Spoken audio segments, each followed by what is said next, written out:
We have been dealing with this remarkable miracle, end-time miracle of the nation of Israel being reformed, being brought back like dead bones coming together in Ezekiel 37 and being brought back because the Lord said, not for your sake, O Israel, but for my name's sake, which you have basically blasphemed through the nations, I am bringing you back. God has brought the nation back in order that in these days, this accelerated end of time, he is going to make himself known to the nations of the earth. He's using his church right now to make known to the world the fact that Jesus Christ is alive, to demonstrate his power, to demonstrate his glory. But there's going to come a time when the church will be taken out, and then God is going to truly, through Israel, declare exactly who he is. So people ask and they say, well, is the church Israel today? No, it's not. No, it's not. We've been grafted into Israel. And as you read in Romans 9, 10, 11, that there is a difference. God is going to do a great work and Israel is going to be saved at the end of the days, according to Paul's writings in those three impassioned chapters of Romans. Read them in your own time, 9, 10, and 11. But here's this remarkable situation that has occurred. It's occurred sort of just before I was born. I was born in 1948. It's the same year that Israel was restored as a nation. But its birth was painful. The very coming of the nation of Israel back to life has been a very, very painful, serious situation. We know that the scripture says they would be trampled underfoot. Jerusalem would be trampled underfoot until the time of the Gentiles would be fulfilled. We read Luke 21 and we find that it's really a lead up. There's a gap there and all of the Israel restoration is not mentioned. It just jumps right through to the end of the Great Tribulation. But we know that it triggers the end of the age. It triggers it. The restoration of Israel is a trigger point to the events of the end of the age. Their coming to birth, as I said, was very, very painful. We know that the land had been dominated for 2,000 years. There had been Arabs, there had been Crusaders, there had been battles, there had been the Ottomans, there had been all these different people there. But in 1917, November the 2nd, 1917, Arthur Balfour stood up, the foreign minister of Lloyd George stood up, and he actually wrote this document. This was the document that was spoken to the Zionists who wanted to have a homeland, desperate to have a homeland. They wanted the Jews to go back and have their land. And so the famous Balfour Declaration that was a little bit ambiguous, in fact it was ambiguous, but it also gave hope to the nation or to the Jews that they would have their own place. He wrote this: His Majesty's government view with favour the establishment in Palestine of a national home for the Jewish people, and will use their best endeavours to facilitate the achievement of this object, it being clearly understood that nothing shall be done which may prejudice the civil rights. Listen to this bit. We want you to have a homeland, however, we want it clearly understood that nothing shall be done which may prejudice the civil rights of existing non-Jewish or Arab people, we would call them the Palestinians today, communities in Palestine, or the rights and political status enjoyed by Jews in any other country. And so it says, we want you to have a homeland, but we don't want it to affect the non-Jewish people that are there in that place. It's ambiguous. Well, the events that took place leading up to it, firstly, there were two major things that led to Israel truly coming back and being restored. The first one was the defeat of the Ottoman Empire in World War I. The Ottoman Empire had controlled Israel for 500 years, and in fact they had controlled the Arab world through that time. The whole Islamic world was really under the control of the Ottomans for 5 centuries. Now came the First World War. Turkey entered the war on the side of Germany. And in the war, of course, we know that we Australians, was sent over to a place called Gallipoli, the Gallipoli Peninsula in Turkey, there to come in behind and form another line to weaken the German line, pull the Turks back to their homeland, who the English thought would be easily defeated. We went there along with the British to the Gallipoli Peninsula, and there was the debacle there where eventually the Allied forces were kicked off the Gallipoli Peninsula with their tail between their legs and wound up going back into the Middle East. So the very soldiers that fought in Gallipoli actually went to the Middle East, and the light horseman, my great uncle, and I've shared before, was second in command later of the charge on Beersheba, but the light horseman went back and to defend the Suez Canal, which was vital property in both First and Second World Wars. And we know that the Australian light horse pushed the Ottomans.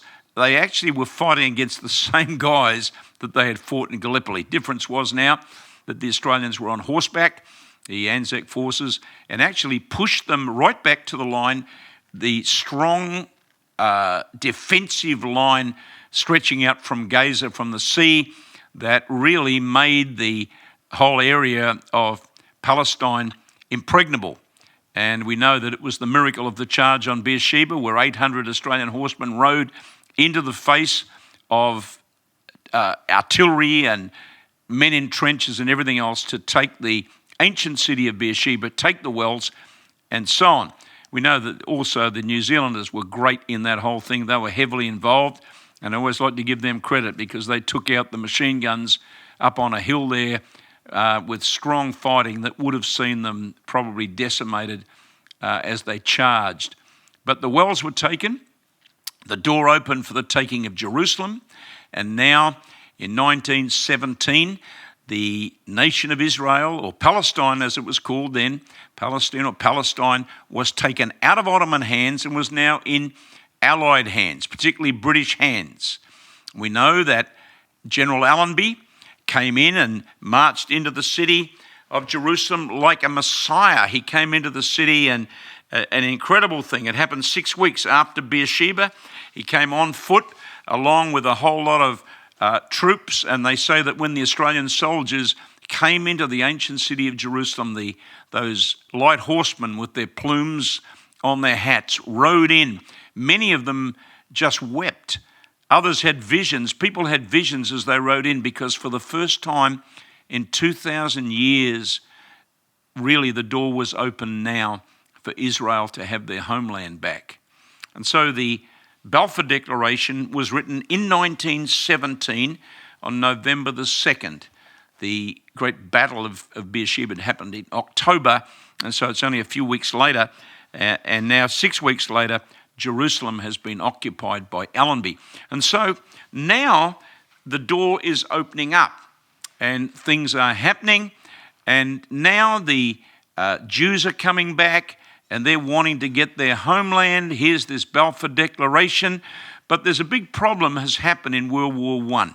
Firstly, the Allies, in order to win the war, you always make decisions, and you make decisions with different people, involve different groups that you feel can support you in a victory. And so there were two particular groups that were brought into the First World War in a big way in order to see it swing towards England and France. Who were they? Well, one group was the Arabs, who wanted to have an Arab state.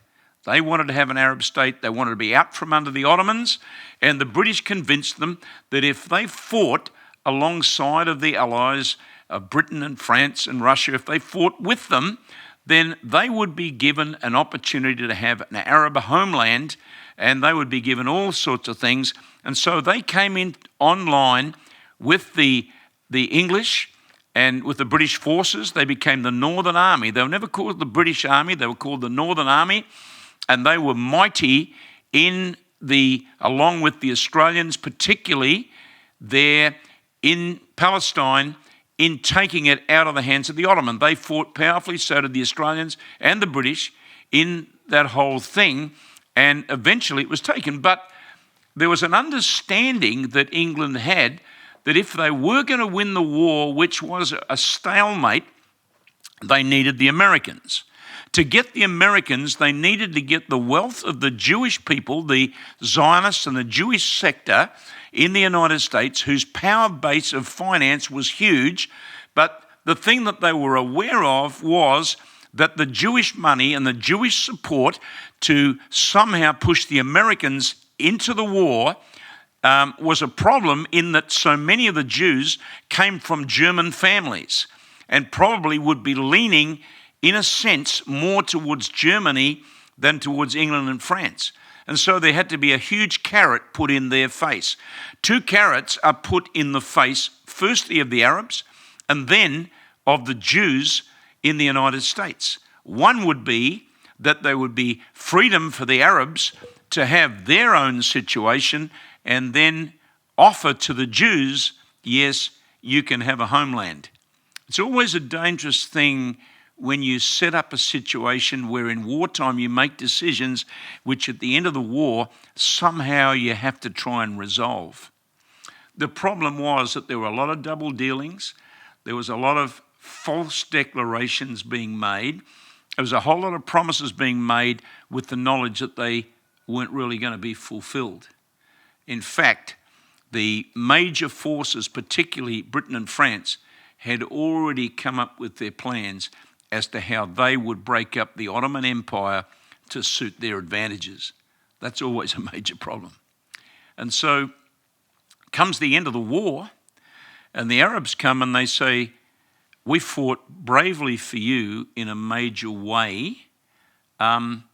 You said you'd help us to create an Arab state. What's the plan? And the Jews also came and said, you've promised us a homeland. This created a major problem. What were they going to do? France and England had already sat down and said, okay, we want this part of the Middle East. England, we want Iraq, we want the oil fields, we want this and that. France, you wants this, and so on. And they decided that Palestine would be like a neutral place that would actually be divided in half, part France and half England, and they were really not that keen to fulfill the promises. So they made steps. They made the head of the Arabs, Faisal, they made him the king in Iraq, and they handed little bits and pieces out, but they weren't prepared to give the whole pie. But that creates a major problem. And situations developed. The Jews knew what they wanted. They began to immigrate back. There started to become all sorts of problems and all sorts of negotiations taking place, and little by little things moved. New papers were written to try and overrule the Balfour Declaration. There was a paper in 1922 that sought to annul that. Another paper written, which was the McDonald's paper in 1939, again to overrule the document of the Balfours. The Balfour Declaration would be overruled and somehow not responded to. But the Second World War created a major situation. You had now Jews, right at the end of 1939, Hitler was rising with a plan to completely wipe the Jews from the planet. That was his goal. His goal was to absolutely wipe the Jews off the planet. And England also had a major problem because the Arabs were getting very concerned at the number of Jews that were coming back to the homeland. Many had come back. Now was a big problem with Arab and Jew. And the English had set that up. English and the French had set this problem up. Now there's a major, major problem going on. And Britain realised that they've made promises to the Arabs, they've made promises to the Jews. The best thing they better stop is immigration back into Israel. So they stopped it. And they put a complete seal on it. So Jews are now no longer able to get out of the pressures of Russia, the pressure of everything that's going on in Germany, where they realise that their lives are now becoming more and more at risk. They can't get back to the homeland. In fact, England, and even to some degree the United States, blocked their re-entrance into the land. And in fact, they really stopped it significantly.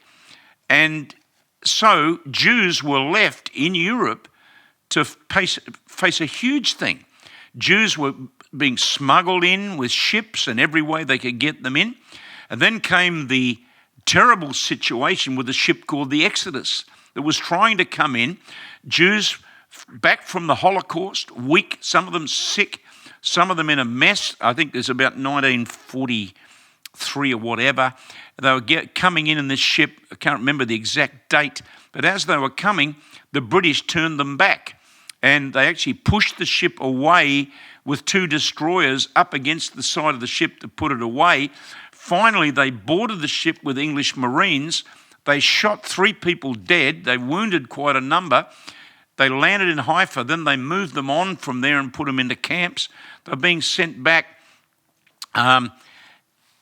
basically back into the situation. It was a disaster, and possibly by hindering the move back of the Jews, they possibly saw several million that died as a direct result. In 1943, England had its head in the sand, buried in the sand. And across the earth, Jews were being wiped out, but little was being done. There was knowledge of it. The Catholic Church understood it. The papacy knew it. It was understood and it was known what was happening, and yet it was allowed to go on. It was allowed to continue. After the war, eventually circumstances forced the situation where eventually the decision was made that the Jews could have the homeland. Britain left, the flag was taken down. Immediately the Arabs said, we are now going to wipe the Jews out. And they probably should have. And so there was a war. Right from the beginning, the nation was born with a war. 1967 was a terrible war where Arab nations rose up against them to wipe them out, just to come against them. But miraculously, in both of the wars of 1967 and 1973, the most remarkable supernatural things happened. I believe it was in 1973 when they came in and took the Wailing Wall. As Jewish soldiers were rushing towards the wall to take it, a windstorm blew in their face and they fell to the ground before the Western Wall. When they looked up, a minefield had been exposed. Events happened that were supernatural right through the wars of 67 and 73 that prevented Israel being overwhelmed and overrun by massive odds. And they prevailed in the matter of days supernaturally. The reason why? God brought them back. From that point, Israel has flourished. Their fighting force is amazing. Under the plain of Megiddo is a military base, and planes fly out of that base. We have a force that is feared because of its strength in battle and its capability. It's a nation that is advanced far above most nations. It's a nation that is blossoming, a nation that is prospering, a nation that is blessed, not for their sake, but for the sake of God, who says, I will make my name known through the nations. And right now, the attention of the world is on Israel. The nations around want to drive it out. Today, what was set up in World War I, ambiguous things that were said and done, the treaties that were made that have never been honoured, that have never been fully honoured, and all the rest have created a friction that's got bigger and bigger and bigger and bigger, and will eventually lead to massive carnage and huge things that are going to happen on the planet. But we will look at some of those in the next session. Been great today. I hope that's a little bit of insight into the birth of Israel as a nation.